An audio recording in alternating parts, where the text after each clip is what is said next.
ከኦፍላ ኮረም ዛታና በርገሌ ወረዳ የተፈናቀሉ ህዝቦች በዋግምራ ብሔረሰብ አስተዳደር ሰቆጣ ከተማ ሰላማዊ ሰልፍ አድርገዋል።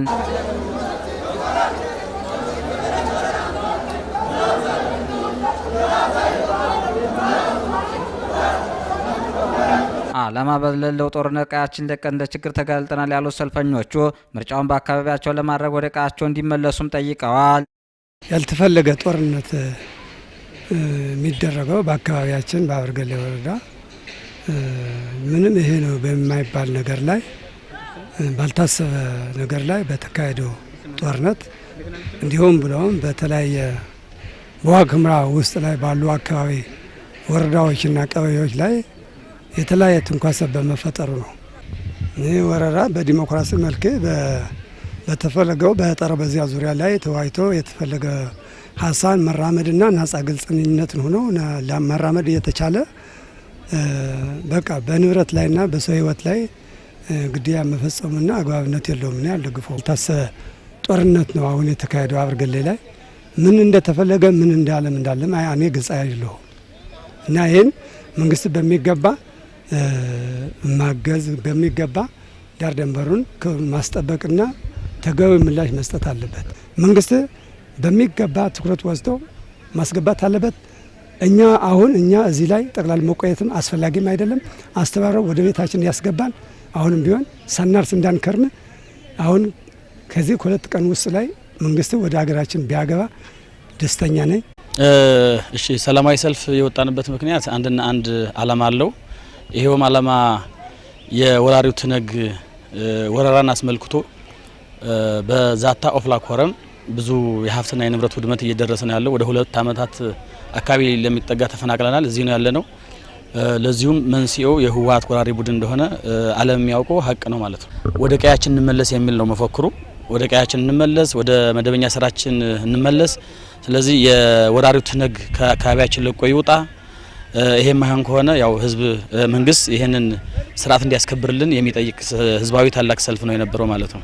ስለዚህ በዚህ ጋር ተያይዞ ህዝባዊ ሰልፉ ዋናው መልእክቱ የተፈናቀለው ህዝብ እዚህ ጋር መጥቶ ተጎላቅሏል። ማለትም ህፃናት አሉ፣ ተማሪዎች አሉ፣ አረጋውያን አሉ። እነኚህ ሁሉ መጠለያ አጥተው እዚህ ወድቆ ነው ያሉት። ስለዚህ ለነዚህ መንግስት ትኩረት ሰጥቶ ወደ ቀያቸው እንዲመልስ የሚል እና በአፋጣኝ ሰላማችን እንዲመጣና 7ኛውን ሀገራዊ ምርጫ ሀገራችንን እንድንመርጥ የሚል ትልቅ መልእክት የነበረው ሰላማዊ ሰልፍ ነው። ተፈናቃዮች ወደ ቀያቸው ተመልሰው ሰላማዊ ኑሯቸው እንዲኖሩና ልማታቸው እንዲያስቀጥሉ መንግስትና ህዝብ በጋራ መስራት እንደሚጠበቅ በሰልፉ ጥሪ ቀርቧል። ዛሬ በአንድነት ያሰባሰበን ዋና ዓላማ ጽንፈኛ ኃይሎች በህዝባችን ላይ እያደረሱ ያሉትን ተደጋጋሚ በደል እንዲያቆሙ መንግስትን ለመጠየቅና ድርጊቱን ዓለም አቀፍ ማህበረሰብ እንዲያወግዘው ለማድረግ ነው።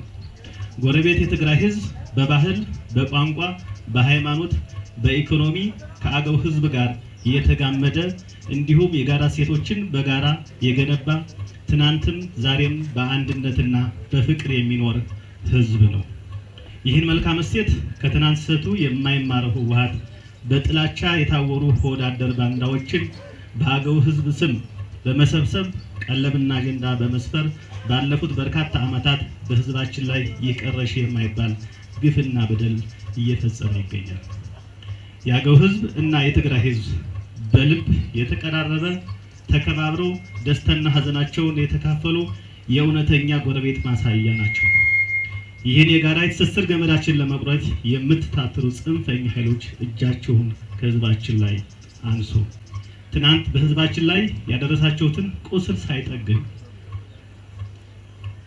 ያወደማችሁትን የህዝብ ማህበራዊና ኢኮኖሚያዊ ተቋማት በቅጡ ሳናቋቁማቸው ዛሬም ላኪው ህወሓትና ራሱን አዴን እያለ የሚጠራው ተላላኪ ቡድን በበርገሌ ወረዳና በጻግብጂ ወረዳ ህዝባችን ላይ የፈጸማችሁት ወረራ፣ ዘረፋና የተቋማት ውድመት የባንዳነትና የጸረ ሰላምነት መገለጫ ነው። የክልላችን መንግስት ቀደም ሲል በዚህ ጽንፈኛ ኃይሎች የወደሙ ተቋማትን መልሶ ለማቋቋም እያደረገ ከሚገኘው ጥረት በተጨማሪ አዎንታዊና ዘላቂ ሰላም ለማረጋገጥ ራሱን አዴን እያለ ከሚጠራው ታጣቂ ጋር የሰላም ስምምነት መፈራረሙ ይታወቃል። ስምምነቱ መሬት እንዲነካ እና ህዝባችን ዘላቂ የሰላም አየር እንዲተነፍስ ተጨባጭ እርምጃዎችን ወስዷል።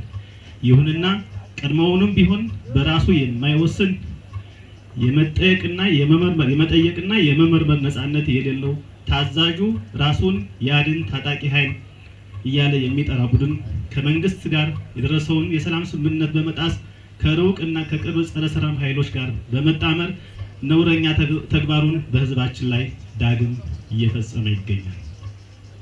ወራሪው የህወሓት ኃይል ትናንት የዋግ የወሰን አካል የሆኑትን የዛታ ወረዳ፣ የወፍላ ወረዳና የኮረም ከተማ ወሰን በኃይል በመቆጣጠር ለ27 ዓመታት ማንነትን በኃይል ለመጫን ያደረገው ጥረት ያልተሳካ ከመሆኑ ያልተማረው ጸረ ሰላምና ተስፋፊ ኃይል ዛሬም በራሱ አጋፋሪነትና በተላላኪዎቹ ፈጻሚነት አበርገሌ ወረዳንና ጻግብጂ ወረዳን በኃይል ተቆጣጥሮ ይገኛል። ስለሆነም የዋግ ህዝብ ወፍላና ዋግ ድርና ማግ ብሎ ተነስቷል። ስለሆነም መንግስት እነዚህ ወራሪ ኃይሎች በኃይል ተቆጣጥረው ከሚገኙት የዋግ ግዛቶች ያለምንም ቅድመ ሁኔታ በአስቸኳይ እንዲወጡ እንጠይቃለን። የህወሓት የግል ንብረት የሆናችሁ በአገው ህዝብ ስም የምትነግዱ የቅርብ ባንዳዎች የአገው ህዝብ የውስጥ አንድነትን ለመሸርሸር የምታደርጉት ጥረት ከንቱ ድካም ከመሆኑ በላይ የአገው ህዝብ ትናንት የተዋደቀለትና ዛሬም የሚያስቀድመው ቀዳሚ አጀንዳው ኢትዮጵያዊነት መሆኑን ልታውቁ ይገባል። ዛሬ በህዝባችን ላይ ፈጸማችሁት ወረራ ሀገርን ለማስቀጠል ዲሞክራሲን ለመትከል የሚደረግ ሀገራዊ ምርጫን የማሰናከል የባንዳነት ተልእኮ አካል ነው። ትግላችን ፍጹም ሰላማዊ ሲሆን የሚረጋገጠው በነፃ ፍትሃዊና ዲሞክራሲያዊ ምርጫ ብቻ ነው። ስለሆነም መንግስት የተፈጸመብን ወረራና የህዝብ መፈናቀል ዲሞክራሲያዊ መብታችንን በሽብር ለማሰናከል የሚደረግ ሙከራ በመሆኑ የማንታገሰው መሆኑ ታውቆ ወራሪ ኃይሎች ከነዚህ አካባቢዎች ወጥተው የህዝባችን በሰባተኛው ሀገራዊ ምርጫ የመሳተፍ ህገ መንግስታዊ መብታችን እንዲያስከብር እንጠይቃለን። በመጨረሻም እነዚህ ጸረ ሰላም ኃይሎች እንዲረዱት የምንፈልገው መላው የአገው ህዝብ የፌዴሬሽን እንጂ የአጉል ተስፈኛ ተገንጣዮች አካል እንደማይሆን ልናረጋግጥላችሁ እንወዳለን። መላው የሀገራችን እና ዓለም አቀፉ የሰብአዊ መብት ተሟጋች ተቋማት የውስጥ ሆድ አደር ባንዳዎች በአገው እናቶች፣ ህጻናትና አረጋውያን የሚያደርሱትን ይህ ቀረሽ የማይባል ግፍና በደል አውቃችሁ ድምጽ እንድትሆኑ እንጠይቃለን። ሰላማዊ ትግላችን ፍትህ እስኪረጋገጥ ይቀጥላል። ሞት ለወራሪዎች! እጅግ አድርጌ አመሰግናለሁ።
የባሪት ተጓዥ የመገዳደል ትርኢት የገነባ ድርጅት ነው። የገነባ ድርጅት ነው። ህወሓት ዘመንን ያጎደፈ የኋላ ተጓዥ ዘመንን ያጎደፈ የኋሊት ተጓዥ የመገዳደል ትርኢት